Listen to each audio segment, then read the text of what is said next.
Let me tell you a story about a man named Jack and his dog, Max. Max wasn't just a pet. He was family, a beautiful golden retriever with eyes that held all the love in the world.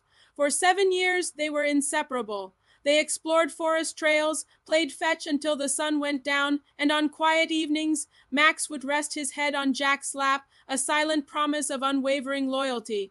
For Jack, Max was his best friend, his confidant, his shadow. Every day when Jack came home from work, Max would be waiting at the door, tail wagging like a metronome of pure joy. Their bond seemed unbreakable, a testament to the simple, profound connection between a man and his dog. But things change. One day, Jack visited a local pet fair, just to look around, he told himself. That's where he saw him, a tiny, fluffy puppy with boundless energy and a playful yap. It was an impulse, a moment of weakness, but Jack brought the puppy home. He named him Rocky. Suddenly, the house, which had been the quiet kingdom of Jack and Max, was filled with the chaotic energy of a new puppy. Rocky was adorable, clumsy, and demanded constant attention. He chewed on shoes, chased his tail in dizzying circles, and yipped for playtime at all hours.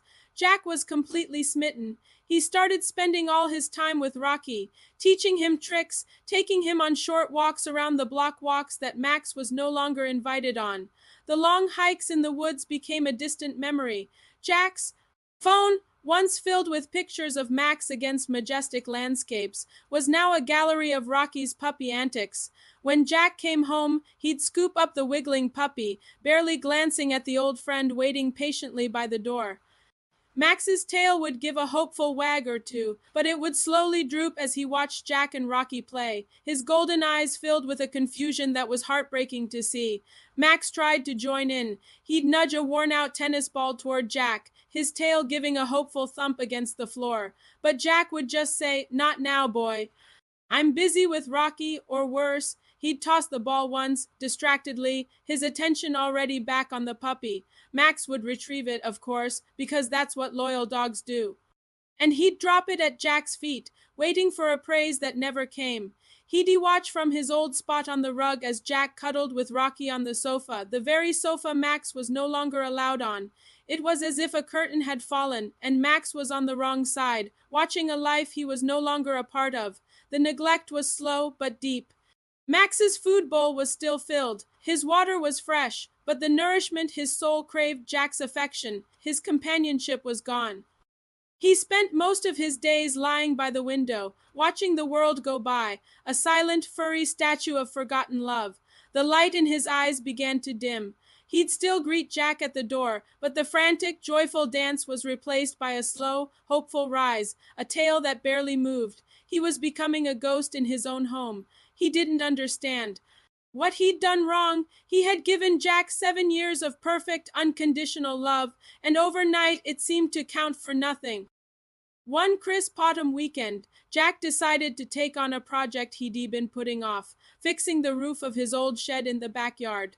The shed was at the far end of the property, partially hidden by overgrown trees. He told himself he needed a distraction, but really, he just wanted some time alone. He set up a tall, rickety wooden ladder and started climbing. Rocky, being a puppy, was safely inside the house.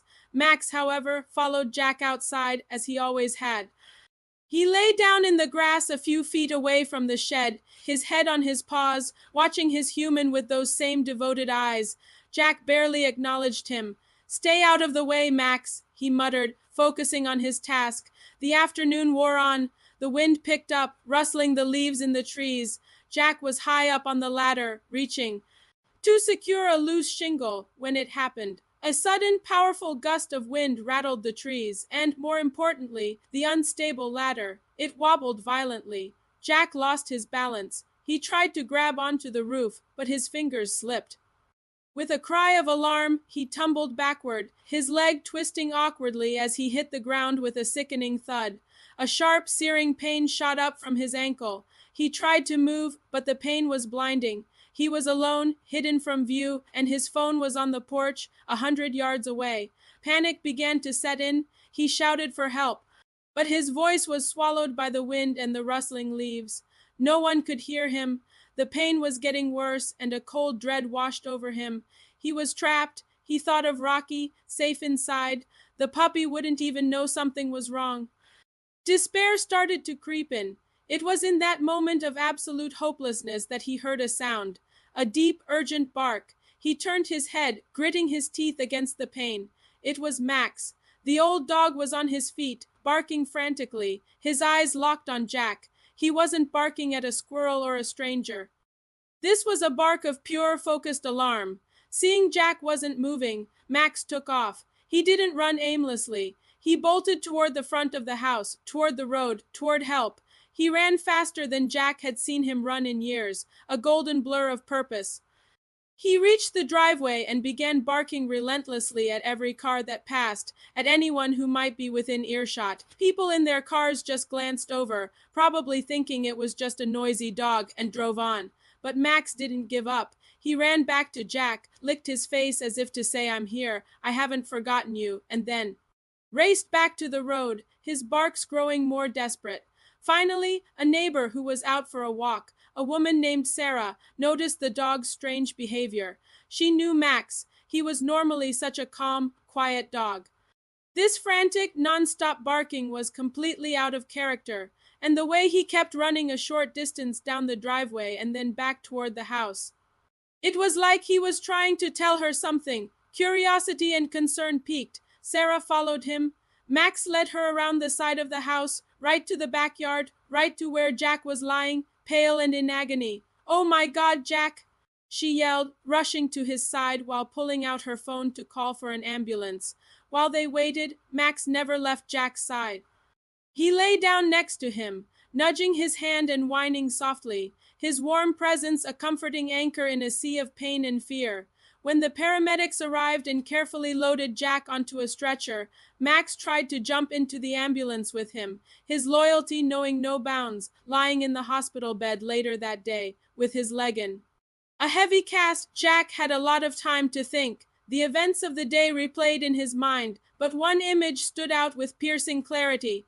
Max, the dog he had ignored, the friend he had cast aside, running for help. He thought about the past few months. He'd been so captivated by the new and exciting puppy that he had completely forgotten the steady, quiet love that had been by his side for years. He had taken Max's loyalty for granted, assuming it would always be there, whether he nurtured it or not. And he was right. It was always there. Even when he didn't deserve it, Max's loyalty had saved his life. A wave of shame and regret washed over him. How could he have been so blind, so careless with a love so pure? The next day, when he was finally able to go home, the first thing he did was not to cuddle with Rocky. He slowly, painfully lowered himself to the floor. Max padded over to him, his tail giving a slow, uncertain wag. Jack wrapped his arms around his old friend's neck and buried his face in his soft golden fur. "I'm so sorry, Max," he whispered, his voice thick with emotion. "I'm so sorry, boy. Thank you." Max just licked the tears from his face. He didn't hold a grudge. He was just happy to have his best friend back. From that day on, everything changed. Rocky was still part of the family, of course, but Jack made sure that Max knew he was, and always would be, his number one. The long hikes resumed, though they were slower now because of Jack's leg. The couch once again had room for a big golden retriever. The worn-out tennis ball was thrown and retrieved with joy and praise. Jack learned a powerful lesson that day, lying helpless in his backyard. New things can be exciting, but they should never eclipse the value of what is tried and true. Loyalty is a precious gift. It's a two-way street.